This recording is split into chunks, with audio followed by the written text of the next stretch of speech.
Very good morning to all my dear friends. Welcome once again in my YouTube channel Balwinder study circle. Friends, जैसे कि मैंने अपने last lecture में council of ministers discuss किया था. Council of ministers में जो हाईएस्ट मिनिस्ट्री रहती है cabinet, then state ministers, then deputy ministers. Okay, now cabinet ministers की अगर हम बात करें, टुडे आई विल डिस्कस कि कैबिनेट मिनिस्टर्स का क्या रोल रहता है. Okay, first I will discuss की जो कैबिनेट रहती है,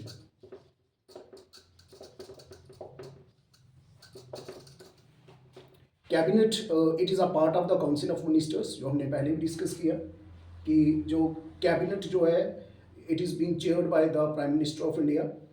ओके, इसके चेयरमैन जो है प्राइम मिनिस्टर रहते हैं. और कैबिनेट जो है, कैबिनेट मिनिस्टर्स की जो स्ट्रेंथ है as compare to council of ministers whole, उसके कंपैरिजन में इसकी स्ट्रेंथ जो है वो कम रहती है. किसकी? कैबिनेट की. और काउंसिल ऑफ मिनिस्टर्स का जो प्रोविज़न है वो कॉन्स्टिट्यूशन के आर्टिकल 74 और 75 में क्लियरली मेंशन है. बट अगर हम बात करें वर्ड कैबिनेट की, ये जो वर्ड है कैबिनेट, ओके, इसको this was mention first time, this was mentioned first time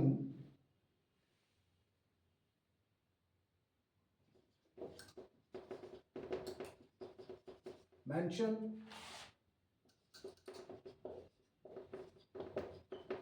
first time under article 352. 352 means national emergency. Under article 352 of the Indian constitution, it was inserted by 44th constitutional amendment. ये आपने याद रखना है, this is very important. पहले 1978 की जो amendment हुई, 44th amendment, before 44th amendment cabinet word का कहीं भी कोई कॉन्स्टिट्यूशन ऑफ इंडिया में कहीं भी कोई इसकी कोई एक्सप्लेनेशन या कहीं पे भी ये वर्ड नहीं था, मेंशन नहीं था. So this word was mention inserted under article 352. 352 में प्रोविजन रहता है नेशनल इमरजेंसी का. तो फर्स्ट टाइम ये वर्ड इंसर्ट किया गया था 44th constitution amendment of 1978 under article 352 of the Indian constitution. और अगर हम बात करें काउंसिल ऑफ मिनिस्टर्स की, तो council of ministers directly mention है अंडर आर्टिकल किसके? 74 and 75 of the Indian constitution. Okay, now इसी के साथ रोल ऑफ कैबिनेट.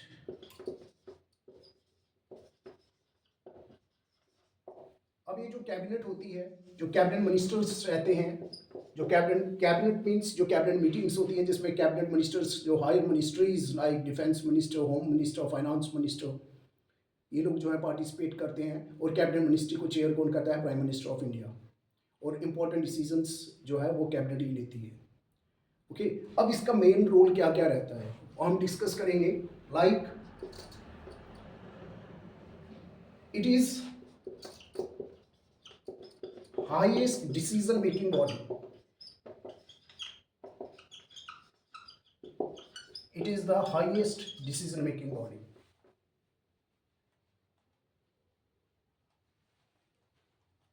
ओके, तो कैबिनेट जो है, जितने भी हमारे एडमिनिस्ट्रेशन में डिसीजंस लिए जाते हैं, तो हाईएस्ट डिसीजन मेकिंग बॉडी कौन है? वो कैबिनेट के बिहाफ पे ही लिए जाते हैं. विदाउट कैबिनेट अप्रूवल, बिना कैबिनेट के कोई भी हायर डिसीजन जो है वो नहीं लिया जाता है. ओके, इवन की प्रेसिडेंट ऑफ इंडिया भी जो भी अपनी पावर्स यूज करता है वो किसके बिहाफ पे करता है? हमने पहले डिस्कस किया है, कैबिनेट की, along with prime minister. Now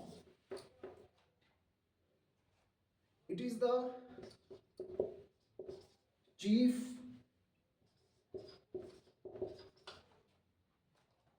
policy formulating body.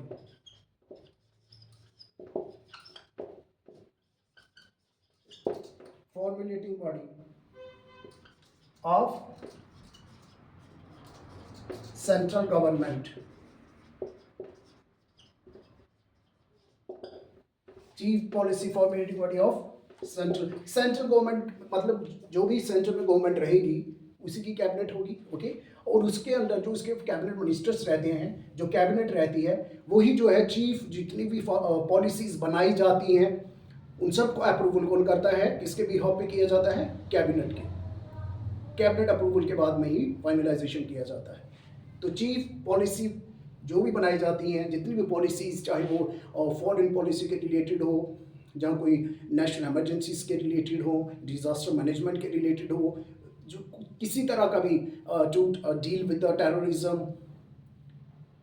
Okay, तो सच टाइप ऑफ कोई भी न्यू पॉलिसी बनानी है तो उसके रिलेटेड जो है कैबिनेट के बिहाफ पे ही बनाई जाती है। So it is a chief policy formulating body. And next one is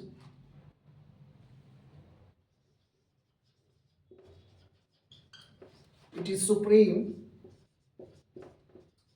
executive authority,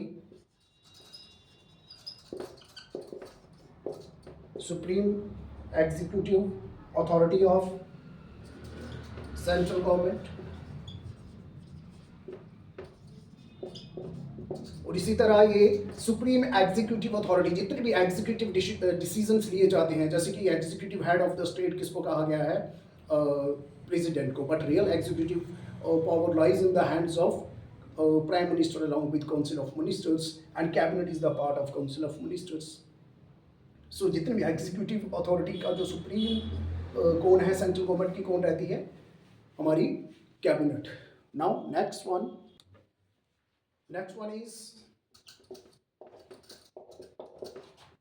is it is an advisory body, it is an advisory body, it is an advisory body to the president।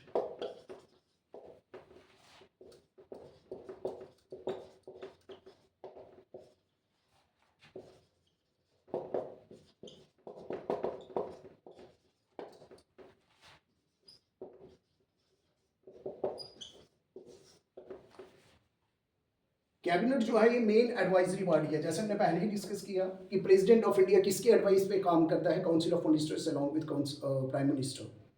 So council of ministers की main body कौन सी रहती है, cabinet. So usually advisory president को जो advisory दी जाती है वो cabinet which is headed by the prime minister, उसी के एडवाइस पे काम करेगा, चाहे उसकी जो भी legislative, executive, administrative powers use करेगा, किसके कहने पे, जहाँ इमरजेंसी, डिप्लोमेटिक पावर, सभी पावर्स यूज़ की जाती हैं on the advice of the cabinet. और जो एडवाइस ये दी जाती है बाय द कैबिनेट, जो हम पहले भी डिस्कस कर चुके हैं, this advice is binding.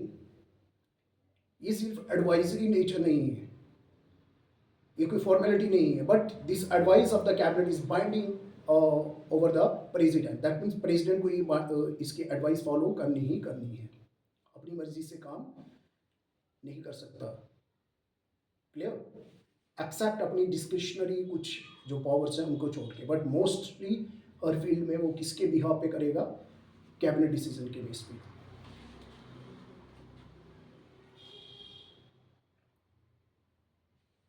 And it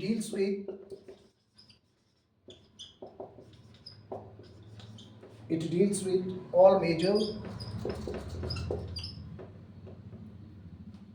legislative, all major legislative and financial matters।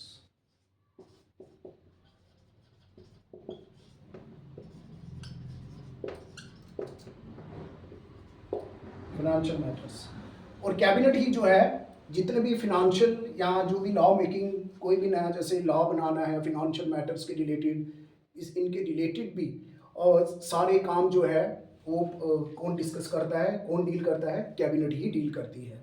Okay, जैसे फाइनेंस कमीशन को उसकी पावर्स को डिस्ट्रीब्यूशन करना, किस तरह से कंसोलिडेटेड फंड ऑफ इंडिया से पैसा निकालना।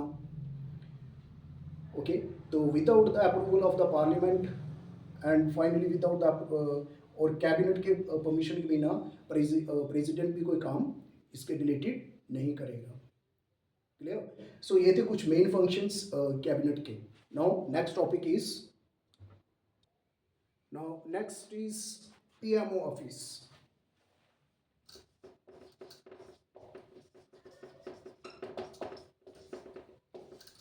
Prime ministerial office. ओके, सो पीएमओ ऑफिस का क्या काम रहता है?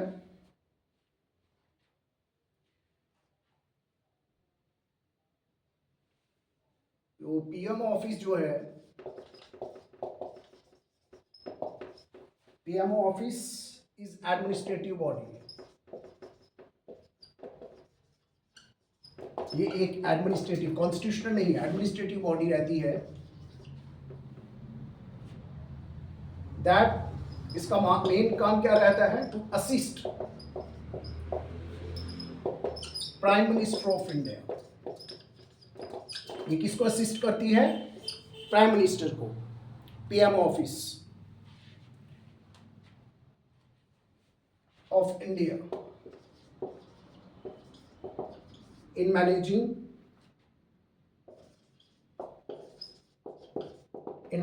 the गवर्नमेंट को मैनेज करने में,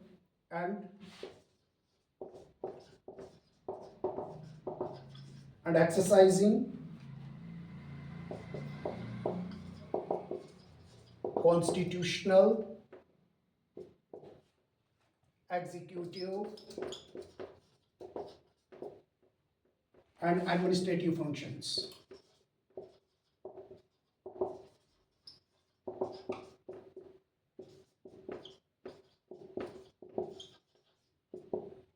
ओके, तो जितने भी कॉन्स्टिट्यूशनल, एग्जीक्यूटिव या एडमिनिस्ट्रेटिव फंक्शंस जो भी प्राइम मिनिस्टर ऑफ इंडिया करता है, ओके, उन सभी कामों में जो पीएम ऑफिस है उसको असिस्ट करता है, उसको एडवाइस प्रोवाइड करता है। ओके, उसी के साथ में next is, so PMO is also responsible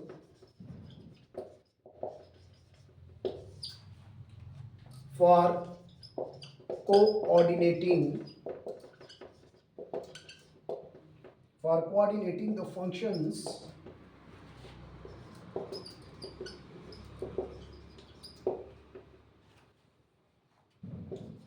of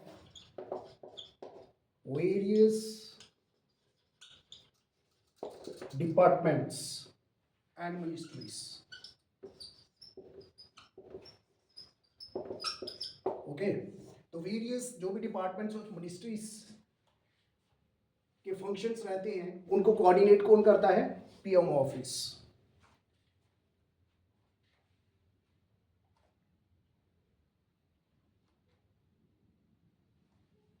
and advises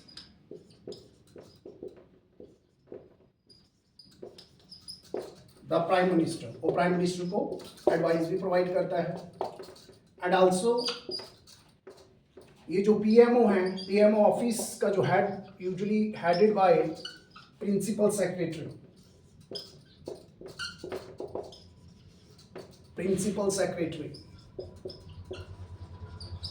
तो प्रिंसिपल सेक्रेटरी जिसको गवर्नमेंट अपॉइंट करती है, तो यूजुअली ये आईएएस ऑफिसर रैंक का रहता है। ठीक है, तो एक सिविल सर्वेंट रहता है जो इसको हेड करता है, और इसके साथ में कुछ अदर सेक्रेटरीज भी होते हैं, जॉइंट सेक्रेटरी, अंडर सेक्रेटरीज, जो इसको असिस्ट करते हैं। क्लियर? तो यूजुअली इसका मेन हेड कौन रहता है? प्रिंसिपल सेक्रेटरी, क्योंकि यूजुअली एक गवर्नमेंट जिसको अपॉइंट करती है, जो एक मतलब एडमिनिस्ट्रेटिव सिविल सर्वेंट रहता है।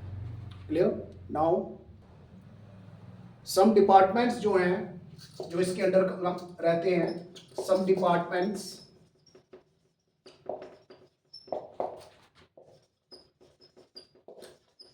under the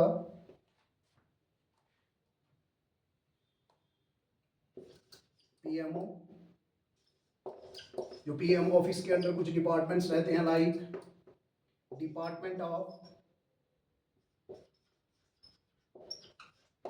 department of atomic energy,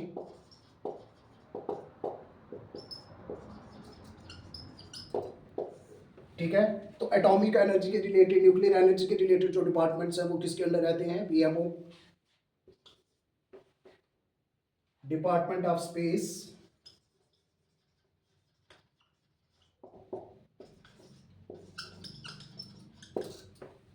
number 3 national security council,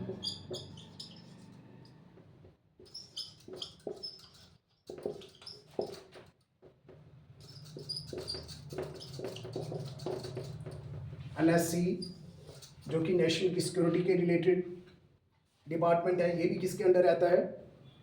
PMO, department of space, space के रिलेटेड जितने भी हमारी सैटेलाइट्स के रिलेटेड, ओके।